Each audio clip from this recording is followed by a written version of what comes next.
Our final event here at the Visit Jack's Trek is the men's 4x400 meter relay, which will cap off a beautiful day 3 here. Finally, a nice day at Visit Jack's Track at Hodges Stadium here in Jacksonville, Florida. Alvin, as we take a look at the first heat here for the 4x400 meter relay.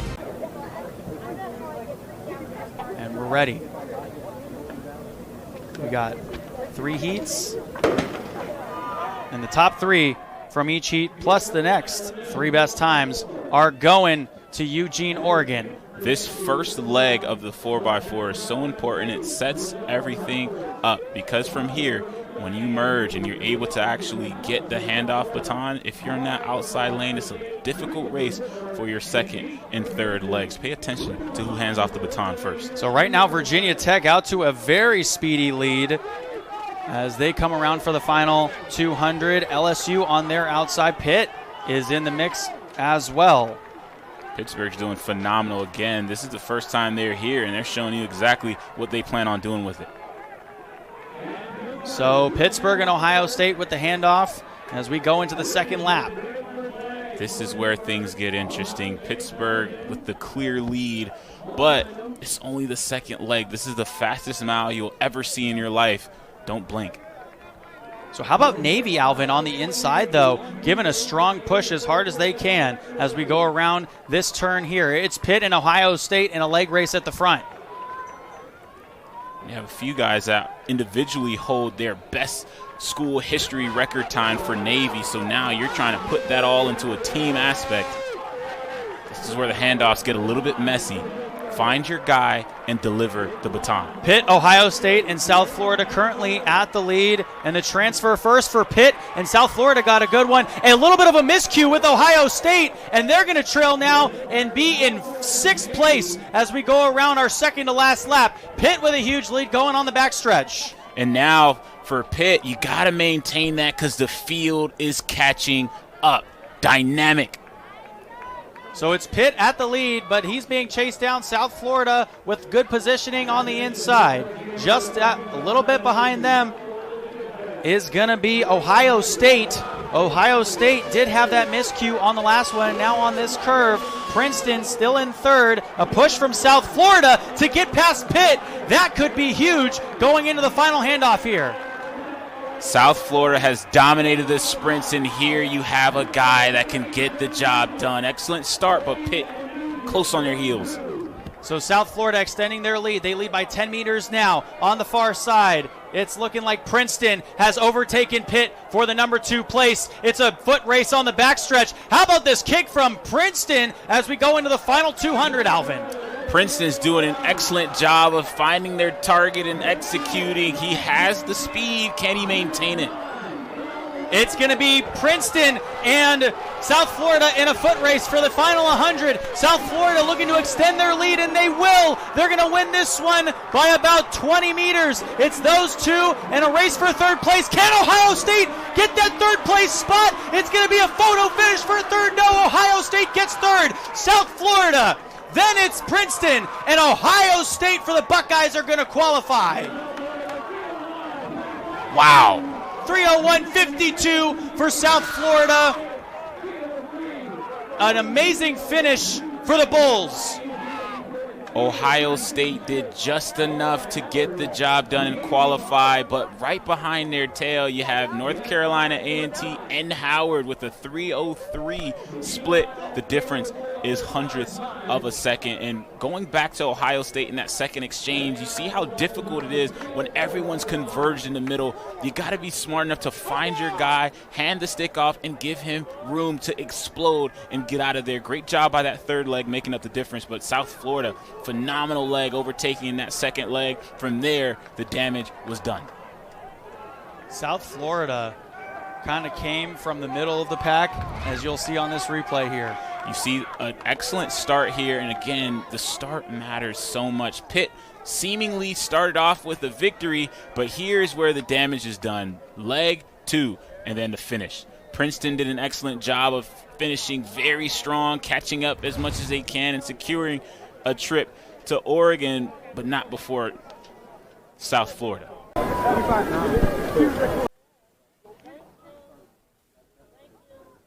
The second heat of the 4x400 meter relay. Top three are going to advance, plus the next three best times.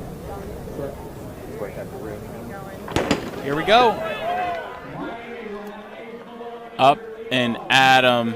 Tennessee looks great to start. So Tennessee on the near side looking to overtake South Carolina. Tennessee in a foot race with South Carolina just on their outside, all the way at the front right now. Going into the final turn is Louisiana Tech, LSU right on their heels. Virginia Tech and Georgia now 1, 2, 3, and 4 coming around the near side as we go into the second handoff, the final 100 of this lap. And this portion of the race is when you're the most tired, but you have to do the most difficult and the most important thing, hand the baton off. It looks like LSU's going to hand off first.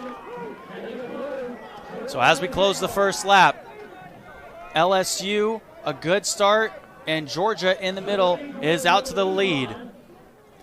Georgia doing an excellent job here, but the field is catching up. Tennessee slipped back a little bit farther than expected, but LSU still making moves. How about the U for U Miami? It's a race at the front between U Miami and Georgia. Now they come in on the near side sideline. It's Miami, then Georgia, and Penn State not far behind. We round this turn and go into the final straightaway.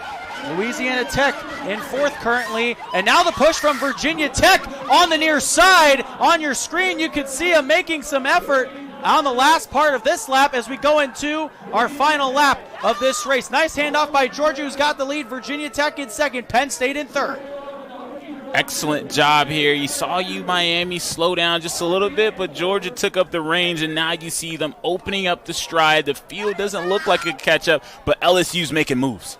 LSU in the middle. LSU overpassing Virginia Tech. Now we go into the final turn. It could be between LSU and Georgia. It all comes down to the final 200. Georgia with the lead as we go towards the final 100 of this race. Georgia, LSU, and Virginia Tech with the lead. Now the final 100. It's Georgia with the lead. Can Penn State catch Virginia Tech? Can they both catch LSU? Now here's Virginia Tech and Penn State. A late push. LSU comes off the trigger. Final lap on the way. Georgia did an excellent job of executing there. Now it's technique. Can you finish the work that your teammates have started? And it looks like Georgia's going to do just that. Uh-oh, here comes LSU, though, Alvin, on the outside. Georgia has the inside on the rail, but LSU is pushing. On the outside, Virginia Tech's got a great runner on the far side, on the backstretch as well. We go into the final turn, 200 to go. This is where the fireworks come. You got to maintain position. It's difficult to make a move here. Georgia has that inside leverage, and he's using it well. Georgia, then Virginia Tech. Here's LSU on the straightaway. Now Penn State. Can they come in over LSU? A foot race to the finish. The final 50. Penn State trying to overtake Virginia Tech as well. It's going to be Georgia at the front. A photo finish for second between Virginia Tech and Penn State. Wow. That race was won by technique. 303s for the top three, maybe even the top four. Jesse, talk about a qualifying time. LSU is at that bubble with a 303.78. Georgia, that was teach tape. On that final run, obviously the third leg did an excellent job of creating a sizable advantage. From there, staying on that inside leverage for the final 200 proved fruitful. You saw how difficult it is to go outside of a man and then kick on the final 100 meter of a 400. Execution matters, strategy matters, and Georgia did both. So we'll take a look at the replay here. I mean, Georgia dominated that one. They dominated at the beginning. It looked like it was Tennessee. You see LSU handed off a little bit quicker here, but Georgia's able to get off to a sizable lead here in that third leg, and this is where the magic happened. You see Virginia Tech doing an excellent job of pushing, but because of that inside leverage, Georgia's able to leg it out and get that first place ticket. So Georgia, obviously the favorites in that one. And now for our final heat, Alvin. Obviously, look no further. We talked about them in our intro just many hours ago. Florida is in this race, and they've got the overall meet favorite in this one with an All-American quartet led by McIver and Braun. The defending Gators tradition is in the relays. And the final heat of the final event for the men's NCAA track and field outdoors here in the first round East Regional is underway. No distance has been made up yet. The field is pretty even. Alabama on the outside looking pretty good. Just inside of them is Duke. Purdue also with a push, in Florida sitting pretty as we go around this first turn. We'll see how it looks as we even out for the final 100 of this lap.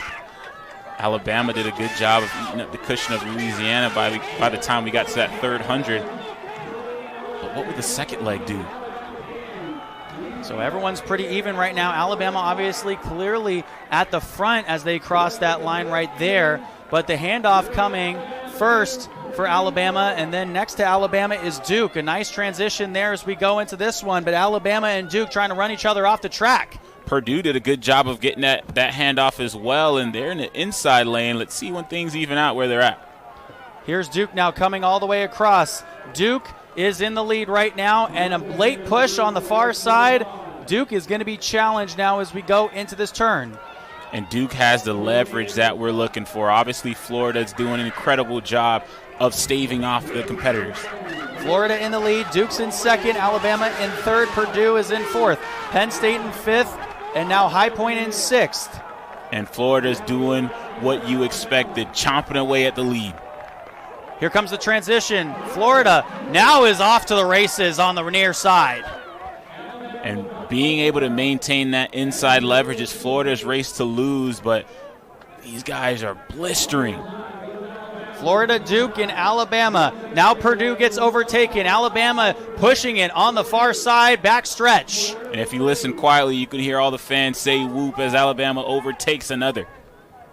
Alabama currently sitting in third, now trying to pass Duke on the turn. A nice inside dip with that inside shoulder from Alabama, and Florida still with the lead, but Alabama pressuring to catch them. It's Florida, but Alabama with a late push here. Alabama is going to come up near Florida, and here's the final handoff. It's a foot race between Alabama and Florida for this one. And that's an excellent job by that third leg. This is where the money's made. Can you make up the difference? You got to leave it all on the line here for Florida. On the far side backstretch, here comes Florida. Can they finish this one? It's Alabama and Florida in a foot race. About 250 meters to go. Now 200 going into the final turn. This is where technique matters. You see Florida secure that inside lane, stacking them, if you will. Alabama has to do way more work to catch up here. And it's Florida out in front. Alabama now trying to catch on the straightaway. Florida out in the lead. Duke trying to maintain their lead in third and going to finish. It's going to be Florida and Alabama going to Eugene. Duke is going to finish in third. Our final time, and the winner is is Florida, the number one team in the country. 3:02.01 is their final time. Alabama 3:02.78 and Duke 3:04.47. When you're able to load the field like Florida's able to do, even if you get a little bit of a slippage in that handoff in that third leg, you have an anchor that you trust, that you know can get the job done, and he did that. Stacked at that 150-meter mark, able to dip that inside shoulder and drive home the victory. But again, you got to remember, the top three from each heat is secured. You know where you're going. It's Eugene, Oregon. But from there, the next three fastest times. If you take a look, Florida does a good job initially, but we saw a lot of people execute and hand off the baton first. Alabama was one. This is where that magic was made. Duke had an initial leg. Alabama here makes that initial push, but this is where the magic is, that final leg. Right here, you get that initial push, you get the stack at the 150, and from here, you get a sizable advantage from Florida in a ticket punch. Florida, Alabama, and Duke on their way to Eugene in just a little bit over a week. Wow, what a day it has been here for the NCAA East first round. Jacksonville, Florida, and the last race, Alvin, is actually under review for the 4x400. Just got to divvy up sometimes because, again, we have 303 by Howard, which is seemingly a qualifier, but then you have a couple of 304s, a few 304s. You have Navy with a 304, Tennessee with a 304, and Duke with a 304.47. So they have to make sure that everything gets divvied up how it's supposed to. But just look at the amount of teams that just ran a PRs. USF, Princeton, Alabama, Ohio State, Penn State, Virginia Tech, Howard, Navy, Tennessee, Duke, all ran season best when it mattered the most. Let's see exactly where those qualifiers lie. And, of course, it's under review because the margins were so narrow.